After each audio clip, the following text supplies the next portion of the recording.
Hi guys, it's Cyborgmatt here at the Columbus Convention Centre for MLG Columbus. I'm joined here by EternaLEnVy, aka EE Sama. First off, congratulations, you're now in the finals. How do you feel? My team's really happy. It's for a lot of them, it's their first LAN finals. For me, even my first LAN final, I like to stay focused to the end. So I'm not showing too much emotion right now. All the feelings and stuff will come down on me after whatever happens in the finals. And who are you expecting to play in the finals? Is going to be DK or Navi in there? I expect Navi to win, but they might just get wisped. And I know we remember what happened at TI. They don't like to ban heroes they lose to, so we'll have to see. Would you prefer Navi over DK or no choice really? I prefer playing against DK. I think they have the better headline right now, and I always like more hype in the finals. Are you surprised by the comeback of CK Wisp? I mean, since 6.79, no team's really pulled it off. No, I'm not at all surprised actually. I think that hero is really strong. It's stronger this patch than last patch by a lot because the laning phase is the biggest weakness of Wisp, and this patch there's no such thing as laning phase. Like you just go every lane. You can go everywhere you want. So like even though you might not get a super farm Tiny or super farm CK, you're gonna get like 40 CS by 10 minutes, which is enough. Your Wisp can get levels like anywhere, and more importantly, because people are not valuing the hero too much, you can like second last pick it or something. So it's pretty scary to deal with. Okay. And in terms of the team here, Bone7 couldn't make it, so you brought on Arteezy. How's it been working with Arteezy? The first day was first day he went like 2:35 or something, and then second day he came back. So I always believed in him, but you know like it's hard to completely for the whole team to believe in him after his performance on the first day. But I knew he'll pull it out for us. Yeah, I mean your first day was a bit rough. I mean you lost 3 matches on your first day, but you did have 2 players with travel problems, Palai and Sing Sing, almost like 35 hours, 40 hours worth of travel. And this being Arteezy's first LAN, maybe just a bit nervous. But I mean, as of then, I mean, when you came back on day 2 and Arteezy went against Dendy in middle, and it was a Templar Assassin Outworlders Devourer matchup like we saw today, and Arteezy really impressed a lot of people. Yeah, he won that lane. He impressed a lot of people. Now, in terms of looking ahead for speed gaming, where do you see your team going now after this? Well, of course we're gonna go to G League. That's for sure. Like for every Dota player, everyone wants to play at TI. That's really the only, almost the only thing that matters. Like you can be MTW, you can win the qualifier to TI, you can win DreamHack, and once you lose at TI, you're done. Like no one respects you. You can be Mel Sports, you can get first place in defense or second place, I think. You can get really good placements in many tournaments, but once you lose TI, it's gonna be terrible. And MLG is a huge tournament, so even if you get second, third place, I think it'll be okay. But for us, this is like our invite. If we win this is like kind of our invite to TI or something that helps us get invited, and then that's when it really matters. And everyone's just trying their best to get into that tournament right now. Now, in terms of that, do you know when you're going across to China? Is it going to be this year or will it be next year now? I mean, we're going to G League, so we're going to China already. Whether we stay there or not, it depends on the living conditions once we get there. If they're not suitable, then we want better ones.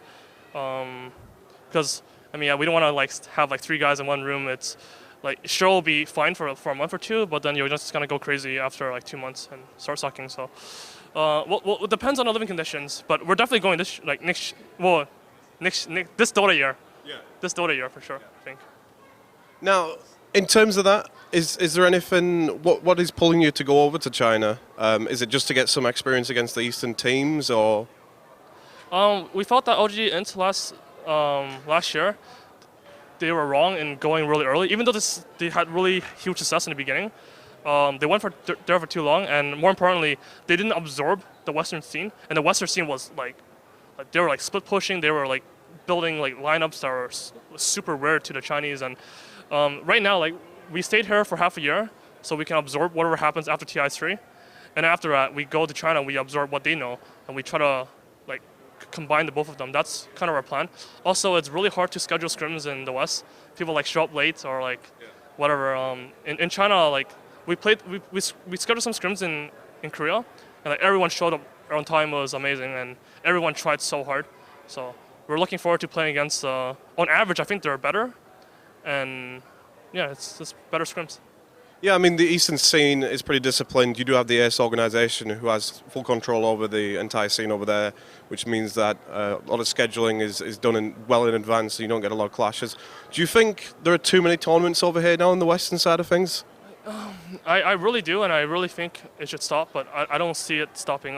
The problem in Dota is that, like people say, like, oh, Dota's better than Riot in terms of we have more prize money or whatever. That's kind of true. It's kind of nice to have more tournaments. At the same time, though, like when you have too many tournaments, you review your strategies. There's no more headlines. Like Liquid went 20-0 in like 2 weeks ago or whatever. Like they're spree. In the Dream League, yeah. They beat Navi. I think they beat Alliance once too, and they were owning everyone. And no one even knows. Like when they came into this tournament, they were not a favorite.